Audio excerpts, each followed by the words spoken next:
Hey everybody, today we're talking about the pros and cons of different account types and the different holdings that we could hold in each of those accounts.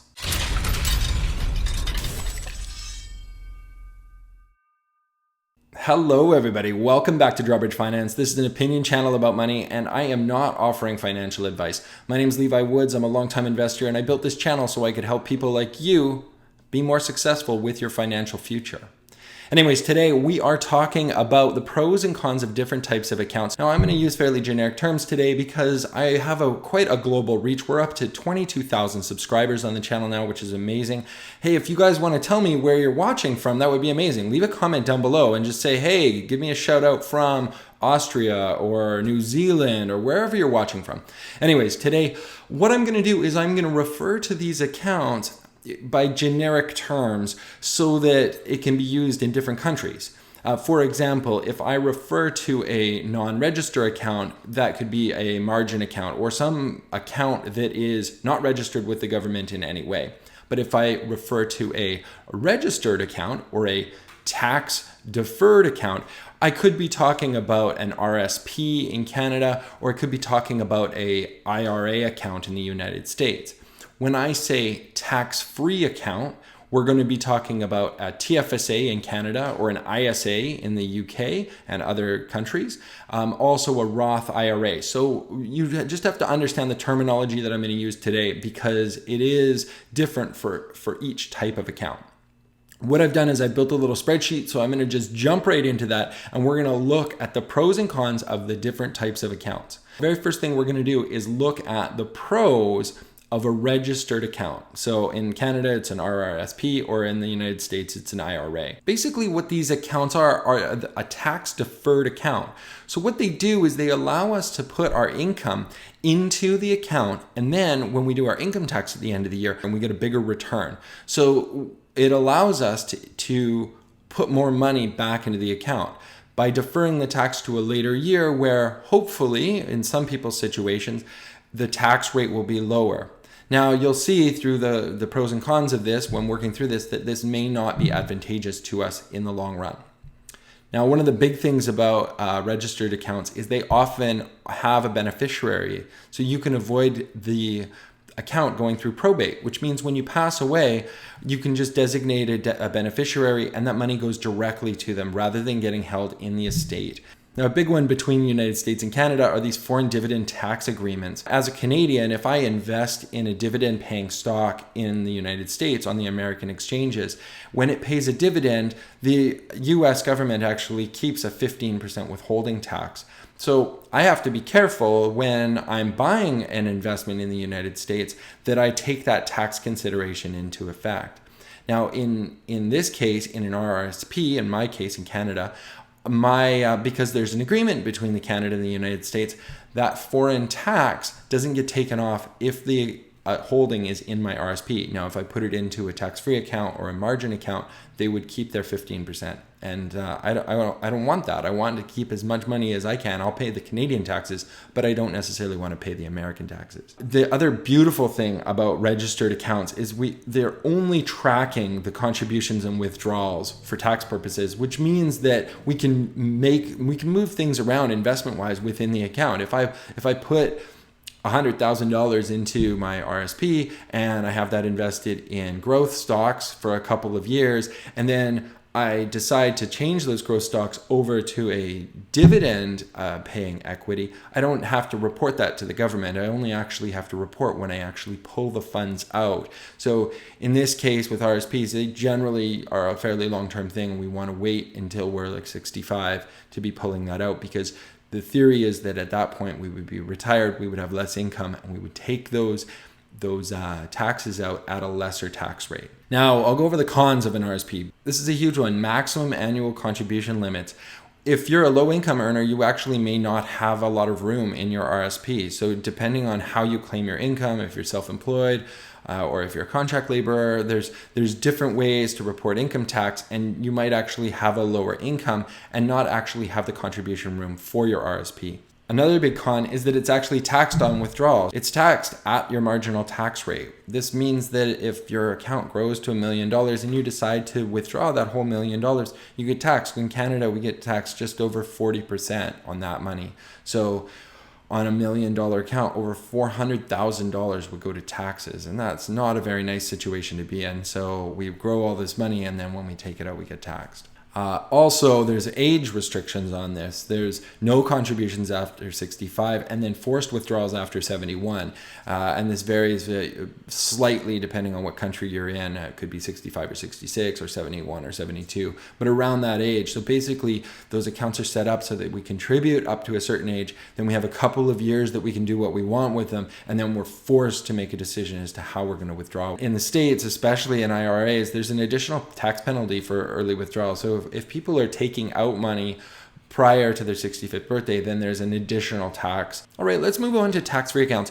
Basically, what a tax-free account is an account where we make money in the year that we make it, and then we pay the income tax already. We take our after-tax money and we deposit that into a tax-free account. Because the tax has already been paid, the government has basically allowed us to have this small amount, this little nest egg that we can put in there, and it can grow exponentially. And when we pull it out, we don't have to pay any taxes on it. So they put a very, very restrictive limit on this. In Roth IRAs, you don't even get to carry the balance forward. In Canada, we get to carry the balance forward if we don't make that contribution. We can carry it forward to the next year. But it's absolutely imperative that we make this type of investment. In my opinion, tax-free savings accounts should be absolutely maxed before moving on to an account like a margin account. The biggest thing about these is tax-free on withdrawal. So if we had $1 million TFSA and we took the $1 million out, there's absolutely no taxes paid. We just deposit the $1 million into our bank account, which is amazing. There's also no age restriction. So once we turn 18, we can contribute the maximum per year, but it doesn't matter. We can just keep going into perpetuity forever until our death. So if we live into our hundreds, which I hope we all do, we can continue to contribute if we want. We can also withdraw at any time. Now, that also becomes a con. This account also avoids probate, which is a major thing with TFSAs in Canada. If we have a beneficiary named, that money goes immediately to them, and it goes to them tax-free. So if we have $1 million portfolio and our survivors get that $1 million, which is amazing. And then only the contributions and withdrawals tracked for tax purposes. So this is similar to the registered account or the tax deferred account, which means that we can change the investment strategy within that throughout our life. We can put the money in. That's the only transaction that is reported to the government is the money in and the money out. Anything that happens in that account, if we buy and sell shares, there's capital gains, there's option trades, dividends, all of that stuff just accumulates, and there's no actual reporting on an annual basis, which is a huge pro. All right, so the cons, obviously I talked about it before, there's a maximum annual contribution limit. If there wasn't, somebody like myself would probably just have all my money in my TFSA once my RSP was maxed. Unfortunately, there's limited option trading. And one of the reasons I became an option trader was because my margin account had grown to a size that I wanted to be able to do other forms of investing. And obviously, I would love to do this in my TFSA, but there's limited option trading, so I'm not actually able to do it in my TFSA account. So this last one is one of the biggest things about a tax-free savings account. And I hate the banks for this because they promote these in the totally wrong way. But only the gains are tax-free, which means that if we're not aggressive enough with our investments within that account, we're not actually going to have much benefit. We need to have a very aggressive growth structure within the account because it's the growth that is tax-free, not the initial contribution. All right, moving on, we've got non-registered accounts, or sometimes referred to as margin accounts. These are just regular trading accounts. And with regular trading accounts, we can buy or sell shares all the time, and the money's available to us at any time. One of the biggest pros about it is there's no contribution or withdrawal limitations. This literally is, you put the money in, you take it out when you want it, when you need it, however it is, because it's after-tax money. So it's not registered with the government. There's no tax savings per se. It allows full option trading, which is amazing. I mean, as an option trader, that's what I want. I don't want to be restricted with the type of options that I'm able to sell. I want to be able to sell or buy whatever options I want. There's, again, no age restriction. So once you're 18, you can have a margin account and you can have that margin account until whatever age you are. There's also the flexibility in capital gains claimed annually.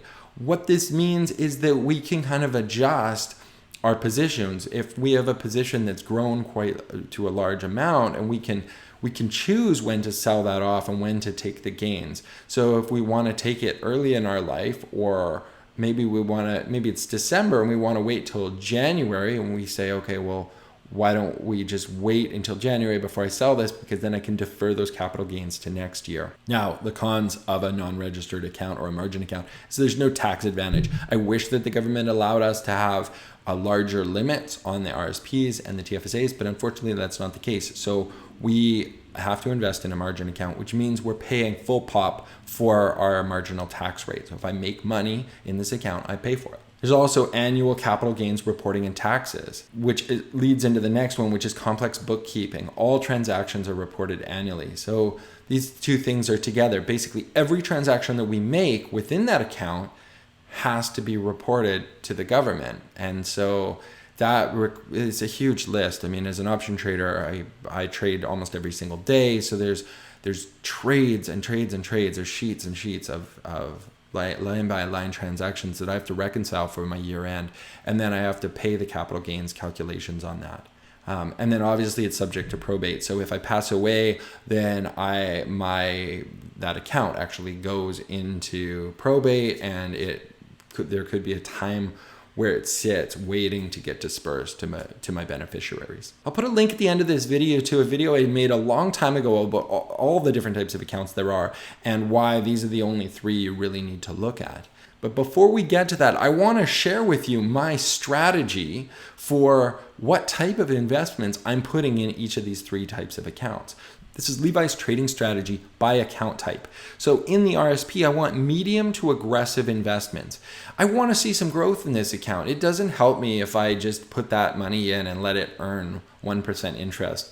I need this value to grow over time, because this is a long-term investment for my future self. So for me personally, that means 2 things. I'm going to be buying growth stocks, and I'm going to be buying dividend stocks. I'm not going to have any cash or bonds or GICs or anything like that. I'm going to stick strictly to those 2 things. So dividend ETFs or stocks, and growth ETFs or stocks. If I'm looking at my overall portfolio and I say, well, I want to invest in a company like Apple, I think that's a growth stock. It's going to go up and it pays a very, very small dividend. Even though the dividend is small, I would want to put that particular stock into my RRSP because it's a foreign dividend growth stock. So that's kind of how I classify that. If it's foreign and it pays a dividend and it's a growth stock, RSP. Then if I have any other foreign dividend stock, not necessarily growth, but just a foreign dividend stock, and this is a little bit more aggressive, we're looking at medium yield, like 6 to 10% range, then I would also put that into my RSP. Specifically, again, because it's foreign. This way I'm not subject to that tax, that withholding tax that I talked about. And then obviously I'll flush out the account with a good mixture of domestic dividend stocks or ETFs that are also in that medium yield range, which is 6 to 10%. Moving on to the tax-free savings account. Now, I said before, only the gains are tax-free, which means that for me, this has to be my absolute most aggressive portfolio. I want huge growth stocks like Amazon and Google, especially the ones that don't pay a dividend. And then second, I want high yield dividend stocks, domestic ones in my own country. So domestic dividend stocks, high yield, 8 to 14%. Now, I know there's so many of you guys that say that these are impossible yields and they're unsustainable, but that is entirely untrue. Even in today's market, there are stocks out there that are paying these huge high dividend yields. And that's why people should subscribe to this channel, because I make videos about when those stocks drop down into a range and say, okay, well here, this is a buying opportunity for this particular stock because the yield has popped right up to this high level. And usually that's a pretty short windows for those opportunities. And so then we'll look at the non-registered or the margin account. This is where everything else goes. Once you've got your growth stocks and your dividend stocks safely tucked away in your TFSAs and your RSPs, then we're going to look at the remainder. Now, right now, we're getting closer and closer to a market correction. So I've been keeping more and more of my equity in cash. And this is where I keep it, in my margin account. It also means that it can act as a bit of a safety net. If I need an emergency fund, I know Dave Ramsey talks about emergency fund all the time. I don't really have a separate account that's specifically for an emergency fund, but I have cash in my margin account. And because it's not linked to anything tax-wise, I could just pull that out at any time and use that money in the case of emergency. So that's where cash goes. And then bonds, if there was decent yield, which there is absolutely not right now, the bond yields are so low that you could put those into a margin account, or maybe even some GICs if you want to make a little bit of money on the cash that you're holding. It doesn't make it quite so liquid and you can't pull it out in an emergency, but it gives you a little bit of income off of the cash that you might be holding.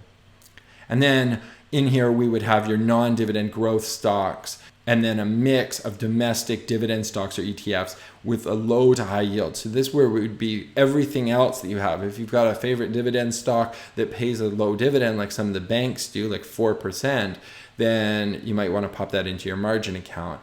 Or right up to a high yield like a 14%. Really, the margin account can be used for a whole variety of different things, and that's kind of my catch-all for just those little investments that I want to do. If I want to do a speculative play, I would probably do it in my margin account. If I wanted to do just cash or GIC, I keep it all in there. So I hope that gives you guys some insight into the type of thought process that I go through when I'm selecting an account type and say, okay, well, I'm looking at this stock. Where does it actually fit? Because I need to find a place to take that particular stock once I've decided to buy it and put it into the account that it makes the most sense. Anyways, I hope you guys learned a little bit today. I know I did, because I always do whenever I do these videos, doing a little bit of research, and it helps you out, helps me out. And we can all just get rich together. Thanks so much for watching, and see you very soon.